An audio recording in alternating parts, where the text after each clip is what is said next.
고백합시다. 내 모든 삶의 행동 주 안에 주님 안에 있네. 나의 숨쉬는 순간들도 내 모든 삶의 걸음 주 안에 내 길도 주 안에 나의 숨쉬는 순간들도 라라라 라라라라라라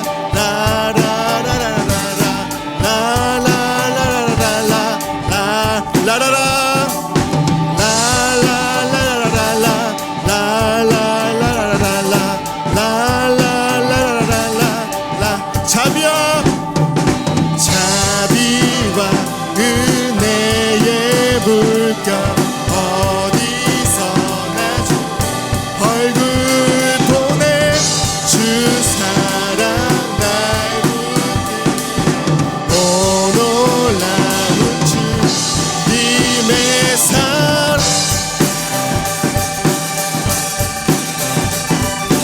우리 다시 한번 목소리로 고백합시다. 내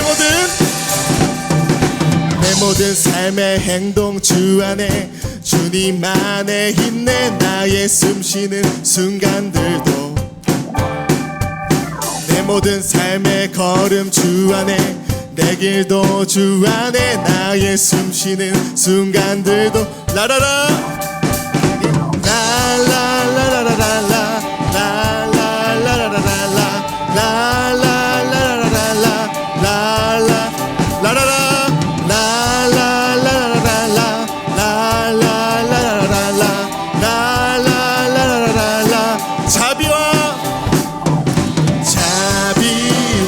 은혜의 물결 어디서나 주 얼굴 보내 주 사랑 날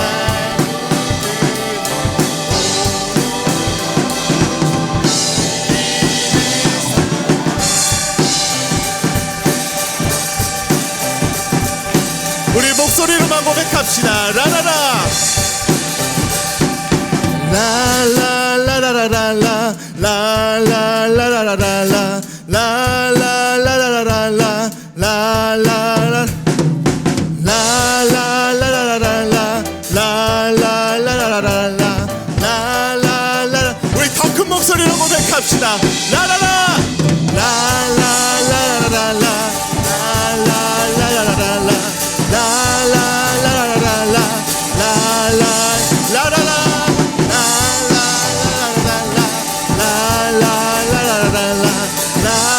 라라라라라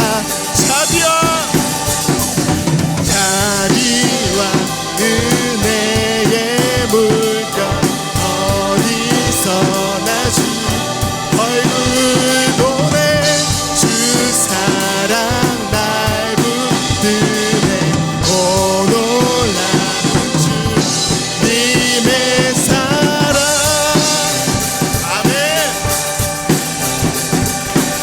우리 다같이 선포합시다. 승리하였네. 승리하였네. 어린 양의 보혈로 우리 보혈의 능력으로 서리라. 승리하였네. 어린 양의 보혈로 주 내게 승리. 한 번 더 고백합시다. 승리하였네. 승리하였네.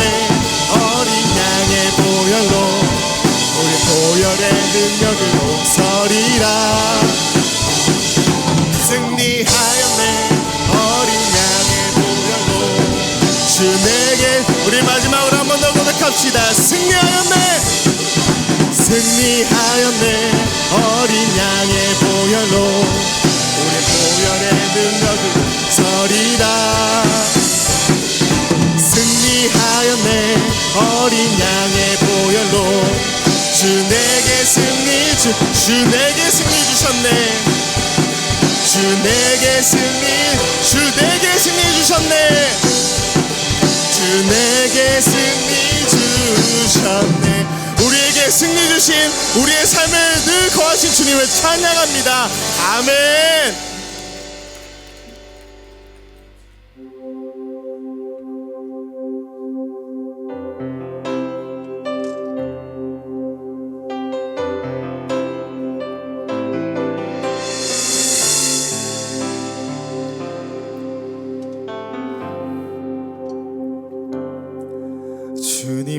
말씀하시면 내가 나가리다.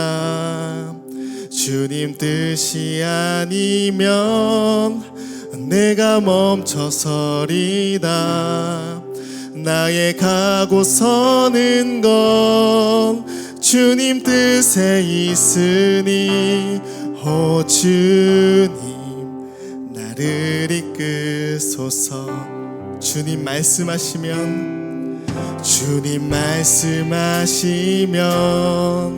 내가 나가리다. 주님 뜻이 아니면 내가 멈춰서리다. 나의 가고 서는 건 주님 뜻에 있으니 오 주님 나를 뜻하신 그곳에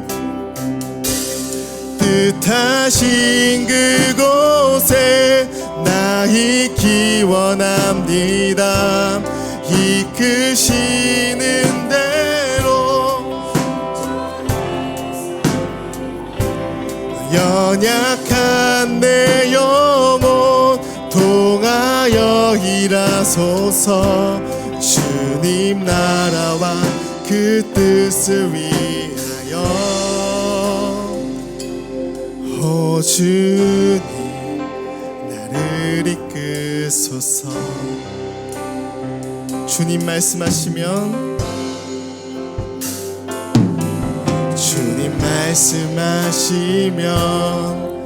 내가 나가리다.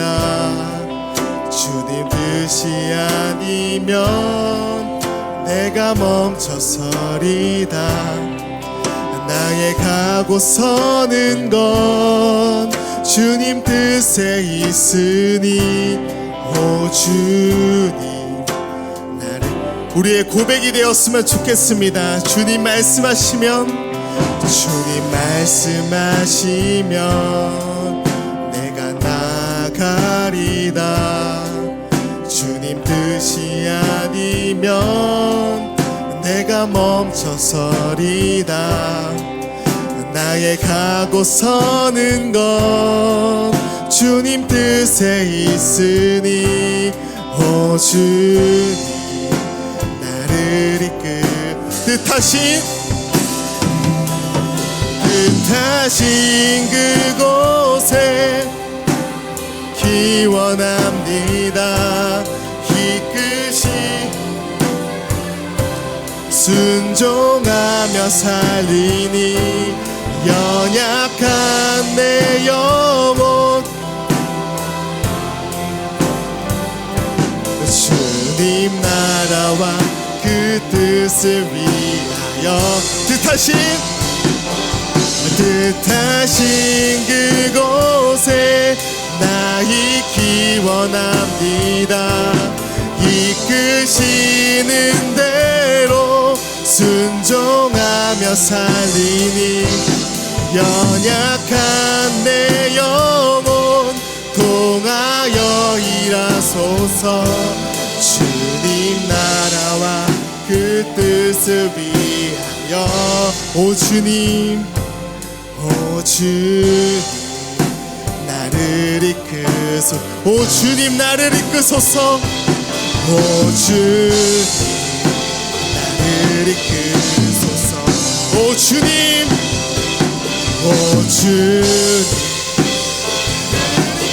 이끄소서. 거친 파도 날 향해 와도 주와 함께 날아오. 폭풍 가운데 나의 영혼 잠잠하게 들고 우리 한 번 더 고백합시다. 거친 파도 날 향해 와도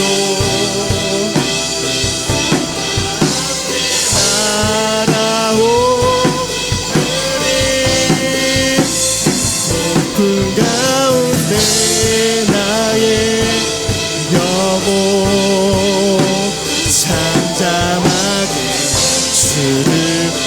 잠잠하게 주를 보리라. 잠잠하게 주를 잠잠하게 주를 보리라. 잠잠하게 주를 보리라.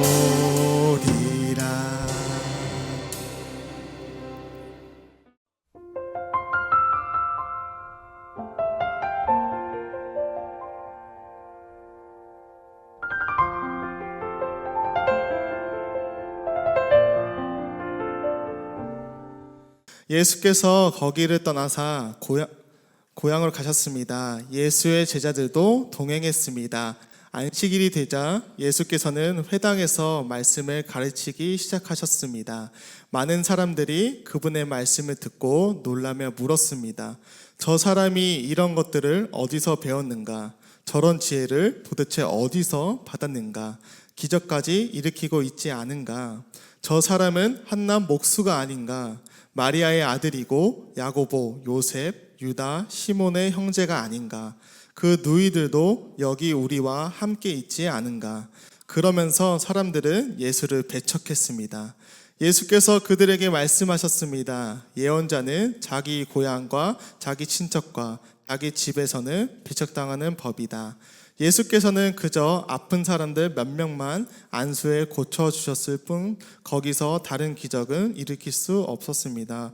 그리고 예수께서는 그들이 믿지 않는 것에 놀라셨습니다. 그 후 예수께서 여러 마을을 두루 다니시며 말씀을 전하셨습니다. 예수께서는 12 제자를 불러 둘씩 짝지어 보내시며 더러운 귀신을 제어할 권세를 주셨습니다.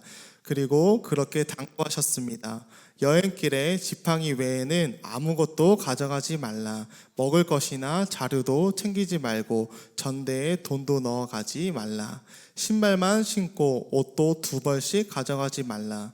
어느 집에 들어가든지 그 마을을 떠나기 전까지는 그 집에 머물라. 어느 집이든지 너희를 반기지 않거나 너희 말에 귀 기울이 않으면 떠나면서 경고의 표시로 발에 묻은 먼지를 털어버리라. 제자들은 나가서 사람들에게 회개하라 전파하였습니다. 그들은 많은 귀신들을 쫓아내고 수많은 환자들에게 기름 부어 병을 고쳐주었습니다. 우리 이호준 전도사님 나오실 때 큰 박수로 환영해 주시면 감사하겠습니다. 네, 여러분께 그림 하나를 보여드립니다. 이 그림의 이름은 살바토르 문디입니다.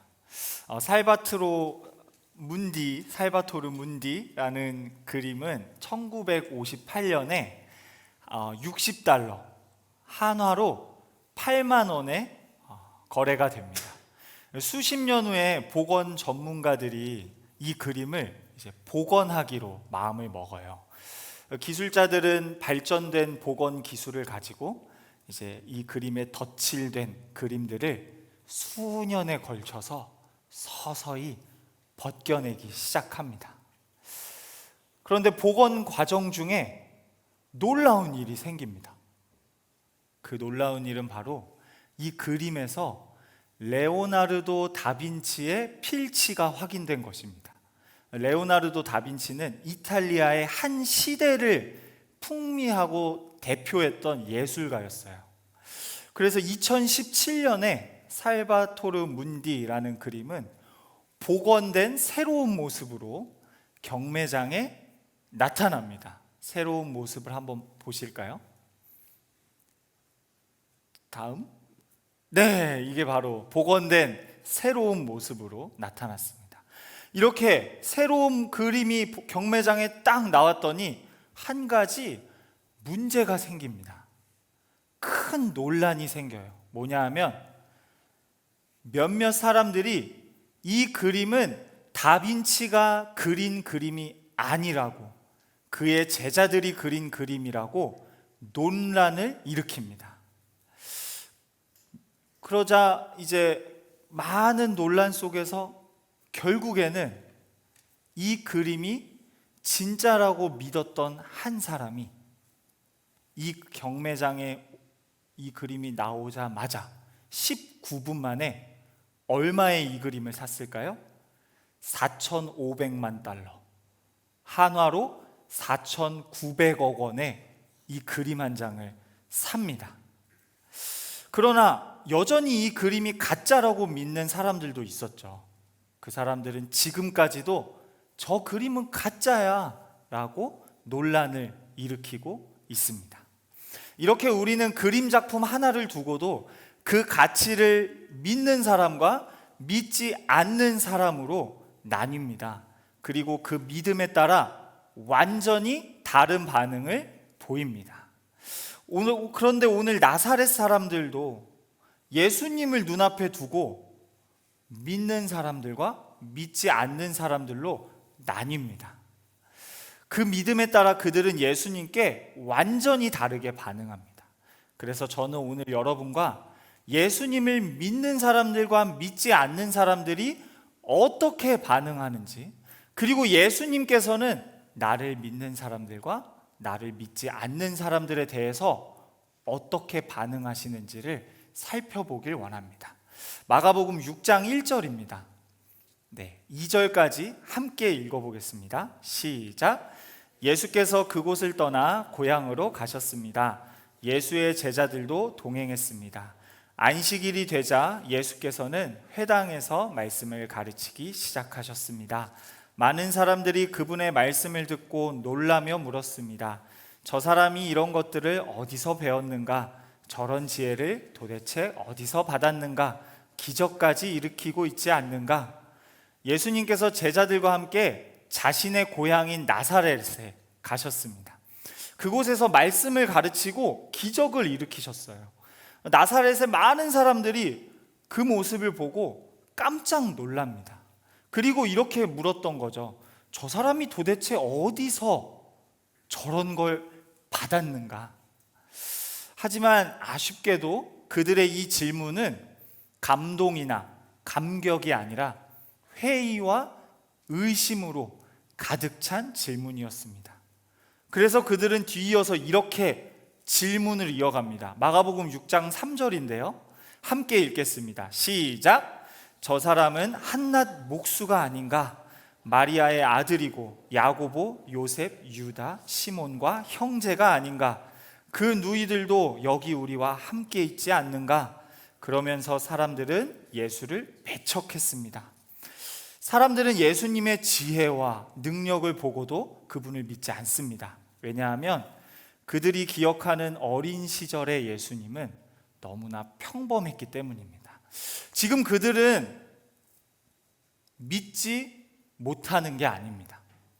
지금 그들은 믿지 않기로 결심한 것입니다. 왜냐하면 예수님은 그들이 믿을 수 있을 만큼의 충분한 설명과 충분한 증명을 제공해 주셨기 때문입니다. 그렇게 생각하셨기 때문입니다. 마가복음 6장 6절입니다. 함께 읽어볼까요? 시작. 그리고 예수께서는 그들이 믿지 않는 것에 놀라셨습니다. 그 후 예수께서 여러 마을을 두루 다니시며 말씀을 전하셨습니다. 예수님은 지금 어떻게 하셨다고요? 그들의 믿지 않음에 놀라십니다. 만약에 그들이 지능이 부족해서, 이해력이 딸려서, 그들이 무능력해서 그들이 믿지 못한 것이었다면 예수님이 놀라실 이유가 없습니다. 더 설명해주고 그들의 낮은 수준에 맞춰서 더 증명해 주시면 그만입니다.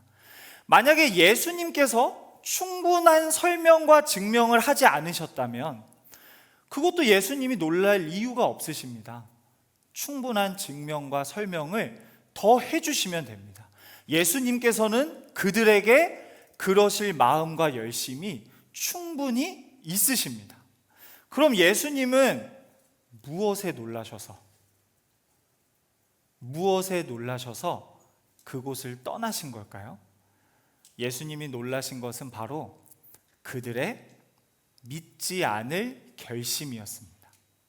그 결심의 강도. 예수님을 믿지 않겠다는 고집의 크기를 실감하신 것입니다. 결국 예수님은 믿지 않기로 결심한 자들에게 이렇게 반응하십니다. 마가복음 6장 4절입니다. 5절까지 함께 읽겠습니다. 시작. 예수께서 그들에게 말씀하셨습니다. 예언자는 자기 고향과 자기 친척과, 예수께서는 그저 아픈 사람들 몇 명만 안수해주고 고쳐주셨을 뿐 거기서 다른 기적은 일으키실 수 없었습니다. 예수님께서는 자신을 믿지 않으려는 자들에게 억지로 기적을 일으키지 않으십니다. 더 강하게 말하면 예수님은 자기를 믿지 않으려는 사람들에게 기적을 일으키지 못하십니다. 왜요? 예수님은 자기를 믿지 않으려는 그 고집과 결심을 강제로 꺾기 위해서 기적을 이용하는 분이 아니시기 때문입니다. 여러분의 마음, 그들의 마음을 강제로 바꿔놓는 것은 예수님의 뜻과 성품에 어긋나는 일이기 때문입니다. 성부, 성자, 성령 하나님 모두 동일하게 일하십니다. 우리 안에 하나님의 하나님 되심과 하나님의 살아계심을 믿지 않으려는 마음이 있다면, 그 고집이 있다면 하나님은 그 고집을 강제로 꺾지 않으세요. 그럼 어떻게 하실까요? 그 고집을 마음껏 부리시도록 잠시 놓아두세요. 여러분이 거부하는 그 고집마저, 그 의지마저 존중하십니다. 왜요? 여러분을 하나님은 사랑의 대상으로 부르셨기 때문입니다. 사랑의 전제가 뭘까요? 자유입니다. 상대를 거부할 자유. 그 거부할 자유가 없으면 사랑을 할 수가 없어요. 모든 스토커들, 데이트 폭력, 범죄 뉴스, 거기서 비롯됩니다. 헤어져 라고 말할 때 너는 나를 거부할 자유가 없어 라는 폭력을 사랑이라는 이름으로 둔갑한 거죠. 그러니까 지금 그 나사렛 사람들의 믿지 않음은 어떤 이해력의 문제나 예수님의 설득력의 문제가 아니라 그들의 믿지 않겠다는 결심, 그들의 의지, 그들의 고집에 관한 문제인 것입니다. 그래서 지금 그들은 예수님께 이렇게 핑계할 수 없습니다. 어떤 핑계를 못할까요? 아니 예수님, 기적을 더 보여주셨어야죠. 아니 그 지혜로운 말씀을 저에게 더 가르쳐 주셨어야죠. 제가 설득될 만큼 충분히 말씀해 주셨으면, 그랬으면 제가 예수님 믿었죠. 그러면 예수님이 어떻게 대답하신다고요? 너의 믿지 않기로 하는 그 결심, 그 고집이 놀랍구나. 나는 너의 고집을 강제로 꺾으려고 온 것이 아니다. 너를 굴복시킬 마음은 나에게 없다. 그러신다는 겁니다. 예수님은 믿지 않기로 결심한 자들에게 기적을 일으키는 일을 중단하십니다.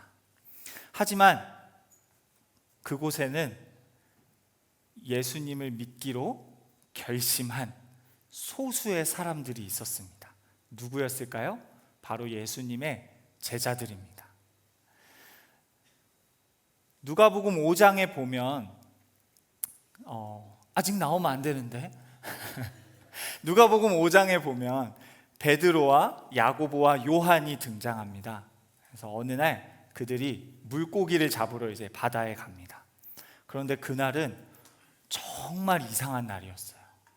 밤새 바다에 그물을 던졌는데 물고기가 한 마리도 잡히지 않았습니다. 그래서 그들이 이렇게 진이 빠져서 배에 있는데 그때 예수님이 그 배에 올라타십니다. 그리고 이렇게 말씀하십니다. 물이 깊은 곳으로 나가 그물을 내리고 고기를 잡아라. 밤새 그물을 던져서 한 마리도 잡히지 않아 돌아왔는데 다시 깊은 곳으로 나가라고 말씀하십니다.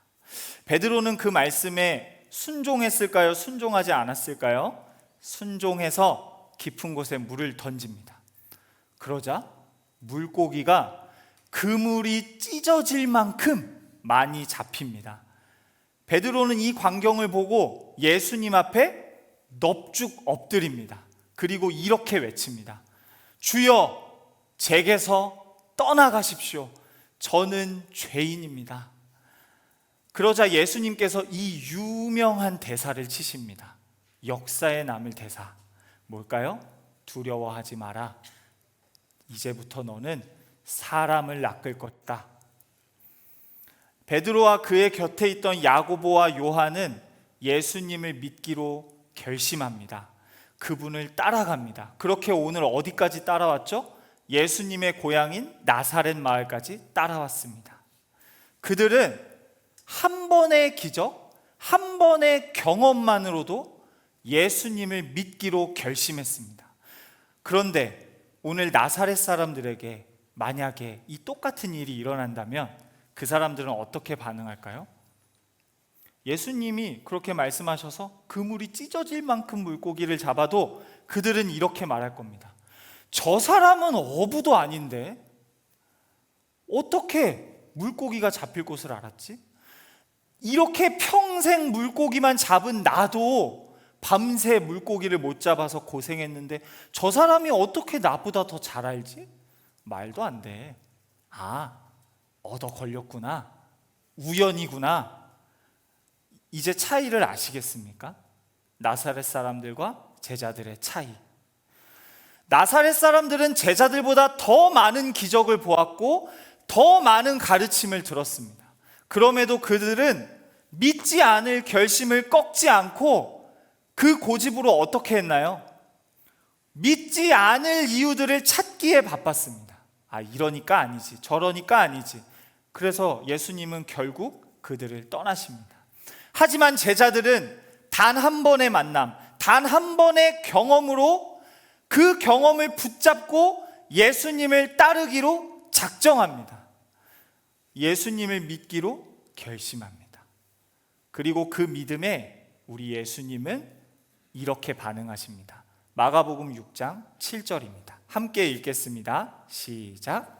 예수께서는 12제자를 불러 둘씩 짝지어 보내시며 더러운 귀신을 제어할 권세를 주셨습니다. 예수님은 믿을 결심, 그 믿을 결심을 보고 그들을 제자로 부르십니다. 그리고 어떻게 하신다고요? 자신이 가야 할 곳, 자신이 가고 싶은 곳, 그곳으로 그 제자들을 보내십니다. 그리고 보내시고 내비두는 게 아니라 보내시고 보낸 자들에게 자신의 권세와 능력을 주십니다. 그래서 제자들은 어떻게 되었을까요? 마가복음 6장 12절입니다. 함께 읽겠습니다. 시작. 제자들은 나가서 사람들에게 회개하라고 전파했습니다. 그들은 많은 귀신들을 쫓아내고 수많은 환자들에게 기름 부어 병을 고쳐주었습니다. 제자들은 보냄을 받은 자리에서 예수님의 역할을 수행합니다. 그 역할은 단지 너 더 착하게 살아라 정도를 넘어서는 것입니다. 그들은 예수님의 권세를 가지고 예수님이 보내신 곳에 가서 세상을 정죄하고 세상에게 회개할 것을 촉구했습니다. 분쟁과 다툼을 일으키고 거짓과 폭력을 일삼는 어둠의 세력을 쫓아냈습니다. 그리고 그곳에서 약자들을 돌보고 치료합니다. 그렇게 그곳에 하나님 나라를 선포합니다. 이처럼 기독교는 예수님의 보내심은 나 한 사람 착해지는 것을 넘어섭니다.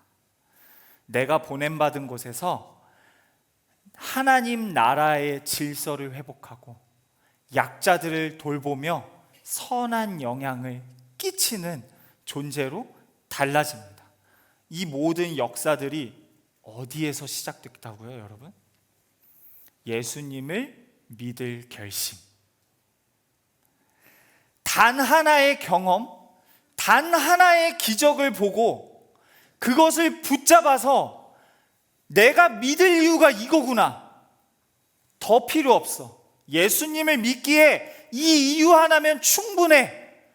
그 믿을 결심이 예수님의 제자로 서게 하고 예수님이 가고 싶은 곳에 나를 가게 하고 거기서 예수님의 능력으로 선한 영향을 끼치게 만든다는 것입니다.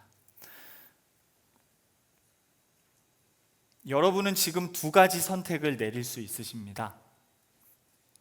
내 과거의 경험들, 세상의 목소리, 교회의 목소리, 내 말과 하나님의 말씀, 목사님의 설교와 유튜버의 경험, 증언들, 그 사이에서 여러분이 믿지 않을 결심으로 예수님을 믿지 않을 이유만을 찾을 수도 있습니다.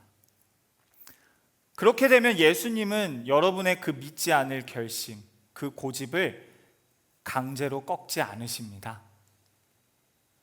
그 고집마저 존중하십니다.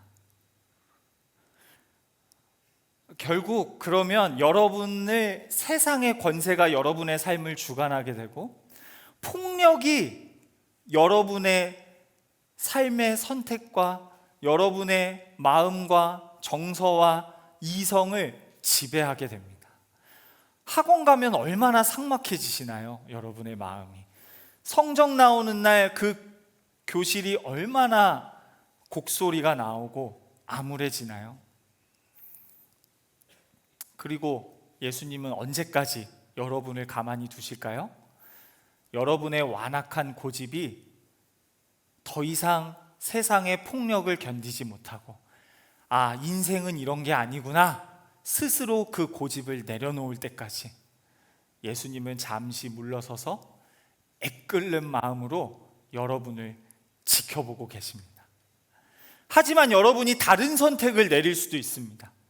여러분이 믿을 결심으로 믿을 이유를 찾아서 예수님을 믿기로 따르기로 결정한다면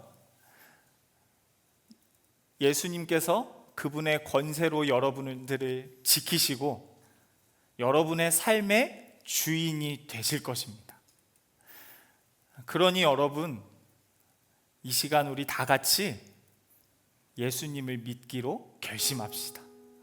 여러분의 믿을 결심을 통해 예수님이 찾아오십니다. 예수님을 찰나의 순간이라도 경험할 수 있는 통로들을 열어두시기 바랍니다. 어떻게 열어둘 수 있을까요? 매일 아침에 큐티하세요. 큐티하고 고구마 먹자. 좀 유치한가요? 아니요. 그릇은 중요하지 않습니다. 그 그릇에 하나님의 말씀이 담겨 있습니다.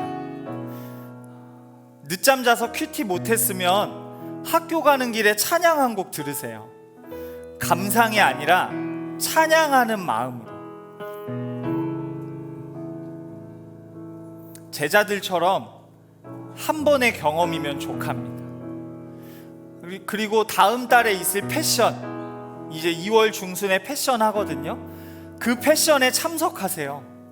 교회에서 작정하고 모든 선생님들이 기도하고 하나님께 떼쓰며 하나님 제발 우리 친구들 좀 만나 주십시오. 우리 친구들에게 기적을 일으켜 주십시오. 기도하며 준비하는 자리가 바로 그 패션입니다. 그곳에 오세요. 믿을 결심을 가지고. 예수님, 이번 패션 때 예수님을 믿을 이유 하나만 보여주시면 제가 그것 하나 붙잡고 예수님을 따르겠습니다. 예수님이 어떤 모습으로 나에게 찾아오시든지 내가 그 이유 하나 붙잡고 예수님 믿겠습니다. 그러니 세상의 권세가 내 삶을 농락하지 못하도록 나에게 기적을 일으켜 주십시오. 나를 만나 주십시오. 그렇게 기도하고 패션으로 와보세요. 학원 일정 조정하시고, 일정 조정이 안 되면 그냥 학원 빠지고 오세요. 너 학원 빠지면 수험생활 망해. 너 이거 3박 4일 2박 3일 빠지면 방학 망해. 그런 말들에 속지 마세요. 그리고 다녀와서 2배로 열심히 더 공부하세요. 공부하지 않아도 됩니다 라는 말이 아니라 여러분의 삶에 공부보다 중요한 게 더 많다는 얘기를 하는 겁니다. 그렇게 믿지 않는 사람들과는 좀 다르게 더 멋있게 한번 살아보세요. 성령님께서 여러분의 믿을 결심을 붙잡고 그 믿을 결심을 불씨 삼아 여러분에게 기적을 일으키실 것입니다. 여러분의 학교 생활과 여러분의 표정, 여러분의 가치관을 완전히 바꿔놓으실 것입니다. 하나님 아버지, 주님께서 나의 믿을 결심으로 일하신다 하셨습니다. 하나님, 내가 이 시간 예수님을 믿겠다 결심합니다. 결심한 나의 마음을 기쁘게 받아 주시옵소서. 그 마음을 받으시고 나를 찾아오시고 나에게 주님의 권세와 능력을 더하여 주시옵소서. 하나님, 내가 고등학교 생활을 하면서 성적에 내 마음이 무너지고 성적에 내 미래를 무너뜨리고 그렇게 연약하게 사는 것이 아니라 예수님의 권세와 능력을 받아서 이 세상에서 성적에 무너지는 친구들을 위로하고 성적에 내 인생이 전부라고 생각하는 이들에게 그게 전부가 아니라고, 예수 그리스도 안에서 더 큰 행복이 있고 더 큰 삶의 목적이 있다고 증언하는 그리스도의 담대한 증인으로 살게 하여 주시옵소서. 주님, 이 시간 함께하여 주시옵소서. 한 주간 인도해 주신 모든 주님의 일하심에 감사의 마음을 가득 담아 이 예물을 주님께 바칩니다. 이 예물이 주님이 기뻐하시는 일에 사용되게 하여 주시옵소서.